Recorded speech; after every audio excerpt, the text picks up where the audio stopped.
मैं शुभा बनवासी सेवा आश्रम सोनभद्र में ऑर्गेनाइजेशन है उसकी सचिव हूँ। मैंने जब मिशन समृद्धि समिट में ग्लाइड वर्कशॉप के बारे में सुना, प्रदीप जी ने उसके बारे में बताया, तो मुझे लगा कि अरे ये तो जो चीज़ हम लोग सोच रहे थे उसको एक बहुत ही अलग ढंग से उसका एक प्रेजेंटेशन पूरा है और इसको अपने यहाँ करना चाहिए तो अच्छा रहेगा। कार्यकर्ताओं को भी और समाज को भी वो चीज़ समझ में आएगी और इसलिए हमने सोचा कि ये वर्कशॉप हमारे यहाँ भी एक होना चाहिए ताकि इसको हम पर्सनली अनुभव कर सकें। और फिर तभी से ये सोचना शुरू किया कि कैसे इसको अपने यहाँ पे ऑर्गेनाइज़ करें, किन के लिए ऑर्गेनाइज़ करें, कौन लोग इसमें पार्टिसिपेट कर सकेंगे, और इस तरह से इसकी एक पूरी योजना बनी। और अभी सोचते सोचते जब हम इसको शुरू में ही करना चाहते थे, लेकिन अब दिसंबर के महीने में हम इस ग्लाइड वर्कशॉप को कर रहे हैं, तो इन 3 दिनों में जो मैंने देखा इसको कर देखते हुए मुझे लगा कि इसकी जो पद्धति है इस वर्कशॉप की, वो बहुत ही एक निराली पद्धति है, क्योंकि जिसमें हर व्यक्ति इन्वॉल्व हो रहा है और वो खेल खेल में जिसको कहते हैं, हम लोग कह सकते हैं जॉयफुल लर्निंग की बात, लेकिन एक्चुअली यहाँ पे खेल खेल में करते हुए अपने ही अनुभव से अपने ही रास्ते ढूंढने की जो प्रक्रिया है वो लोगों को बहुत उत्साहित करती है, ऐसा मुझे इसमें लग रहा है।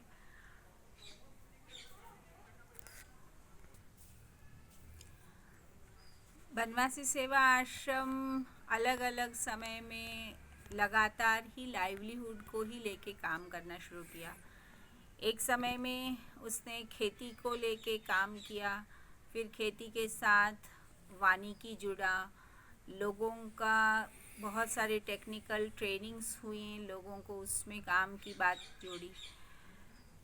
ऐसे इंडिविजुअल बेस पे लोगों के साथ काम हुआ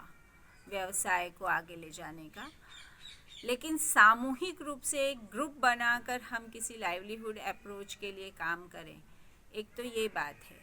दूसरी बात जो एक इसमें मुख्यतया मुझे अंतर समझ में आ रहा है, जिसकी ज़रूरत महसूस करके ही हमने ग्लाइड वर्कशॉप को यहाँ करने का सोचा, वो ये है कि आज जब आश्रम ने शिक्षा पे भी बहुत काम किया और बहुत तरह से बच्चों को आज पढ़ने की अपॉर्चुनिटी बढ़ी है, क्योंकि अब हमारे यहाँ सेकंड जनरेशन लर्नर की बात है और वो माँ पिता जिन्होंने एक समय में आश्रम के साथ पढ़ा, अब उनको लगता है कि हमारे बच्चों को ज़्यादा मौके मिलने चाहिए पढ़ने के, दुनिया में जाने के। ऐसे समय में लेकिन आज एक फ्रस्ट्रेशन का माहौल है कि वो पढ़ने में तो बहुत अच्छे निकल रहे हैं, लेकिन क्या जॉब अपॉर्चुनिटीज़ हैं उनके पास, वो एम्बिशियस हो जा रहे हैं जॉब को लेके। तो ऐसे समय में पूरा एक माइंड सेट शिफ्ट जिसको हम कहते हैं, उसकी जो एक ज़रूरत है, और वो केवल वैचारिक आधार पे नहीं, उसको जो हमारी परिस्थिति है उसका एनालिसिस के द्वारा उस माइंड सेट शिफ्ट की बात को जो है, उसमें ये ग्लाइड वर्कशॉप बहुत उपयोगी हो सकती है, जहाँ पर कि उन चैलेंजेस को हम मिलकर सोचें और मिल के निकाल सकें। इस विधा का मैं इस तरह से देख रही हूँ। और अगर समूह में हम कोई उद्योग ले सकें, सिर्फ समूह में उत्पादन नहीं बल्कि उसके खपत की प्लानिंग भी गांव के अंदर, तो वो एक जो हमारा ग्राम स्वराज की दिशा में जाने की बात है। क्योंकि लाइवलीहुड में आज जो सबसे बड़ा चैलेंज मुझे दिखाई देता है, इतनी सारी गवर्नमेंट भी ट्रेनिंग्स कर रही है, SRLM पूरा काम कर रहा है इस पर, हमने ट्रेनिंग दे दी, पूंजी दे दी, जो उत्पादन हुआ उसकी खपत कहाँ, और वो मार्केट में आके लोग रुक जाते हैं, डर जाते हैं कि इसमें हम कहाँ हैं, हम कहाँ बेच पाएंगे, कहाँ हमारा कोई खरीद ही नहीं रहा है। तो उसके लिए जो गांव का मार्केट है उसको तैयार करने में भी ये ग्रुप इनिशिएटिव काम करेगा। ये एक इसमें से नई बात है जो कि जिसकी ज़रूरत है आज काम होने की।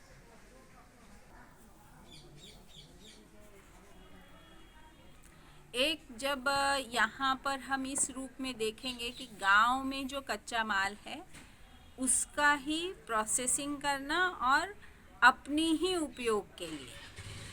एक जो मुझे लग रहा है इसमें से एक साइकोलॉजी और जो हम मीट आउट कर पाएंगे कि पहले कैसे गांव में था कि जो भी हमारी ज़रूरत है वो हम अपने से बना रहे हैं। आज के नए कल्चर में लोगों को एक बाज़ार का भी आकर्षण है और हर चीज़ घर में करने की इच्छा नहीं है, समय भी कम हुआ है सबके पास। तो इसमें क्या है कि गांव का ही बना हुआ लेकिन रेडीमेड, तो जो ज़माने के हिसाब से हम एकदम से भी रोक नहीं रहे हैं उस इच्छा को,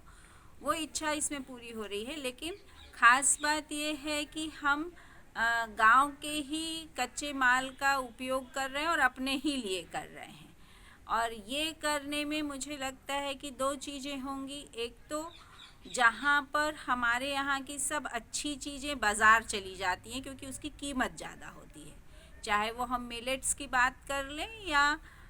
तिल महुआ जैसे न्यूट्रिशस चीज़ों की बात करें, तो उन चीज़ों को अगर हम बेहतर तरह से प्रोसेस करके लोगों के सामने ला सकेंगे तो लोगों के खाने में वो शुद्ध चीज़ों का उपयोग बढ़ेगा। जब हम गांव में ही बनाएंगे तो बनाने में हम कोई ऐसी चीज़ें नहीं डालें, इसके लिए भी हम काम कर सकते हैं। जैसे अचार ही है, बाज़ार का अचार है, उसमें इस तरह का एसिड है जो नहीं खाना चाहिए, लेकिन हम घर में बना सकते हैं जिसमें उस एसिड की ज़रूरत ही नहीं होगी। तो ऐसी बहुत सारी चीज़ें इसमें होंगी जिसको हम देख सकते हैं। दूसरा ये भी है कि जैसे जो चीज़ें आज क्योंकि हमारे अर्थ से वो नहीं जुड़ रही हैं, आय से नहीं जुड़ रही हैं, इसलिए वो नेग्लेक्टेड हो जा रही हैं। ऐसी भी शायद बहुत सारी चीज़ें जो प्रकृति में हमारे पास हैं, जब वो हमारे आय के साधन बनेंगी तो हमको उसके संरक्षण पे भी काम करना होगा और उसके लिए एक प्रोत्साहन मिलेगा। कई बार ऐसा होता है कि हम उपयोग तो करना चाहते हैं प्रकृति की चीज़ों का, लेकिन फिर संरक्षण पे नहीं सोचते हैं। तो दोनों ही इसमें बातें होती हैं, लेकिन जब एक संगठनात्मक पहल होगा, एक समूह में होगा, तो उस तरह से भी हम चीज़ों को सोच सकेंगे, ये मुझे लगता है। और इसके साथ मैं अपना एक अनुभव ये कह सकती हूँ कि एक समूह में जब हम लोग चिरौंजी की बात कर रहे थे तो यहाँ पे क्या होने लगा, अब चिरौंजी बिकती है तो जंगल से लेना है, तो हर कोई कच्चा ही तोड़ लेता है कि पहले मेरा नंबर लग जाए, कल कोई दूसरा तोड़ लेगा उसको तो मैं नहीं तोड़ पाऊँगा। तो समूह ने तय किया कि हम किसी को कच्चा नहीं तोड़ने देंगे, क्योंकि कच्चा तोड़ते हैं तो उसका रेट भी कम मिलता है, वो हल्की हो जाती हैं। तो एक बूढ़ी माँ ने अपनी जिम्मेदारी तय की कि मैं किसी को नहीं तोड़ने, जंगल में जाने नहीं दूंगी और कह दूंगी कि चिरौंजी नहीं तोड़ना। तो वो एक जो सामूहिक एफर्ट है वो इसमें से निकलेगा जब हम उस पर आधारित अपनी आमदनी अपना वो करेंगे। तो इस तरह से हम अपनी प्रकृति के भी संरक्षण कर सकेंगे और शुद्ध चीज़ें लोगों तक पहुंचा सकेंगे और निश्चित रूप से कि फिर लोगों के लिए काम भी मिलेगा।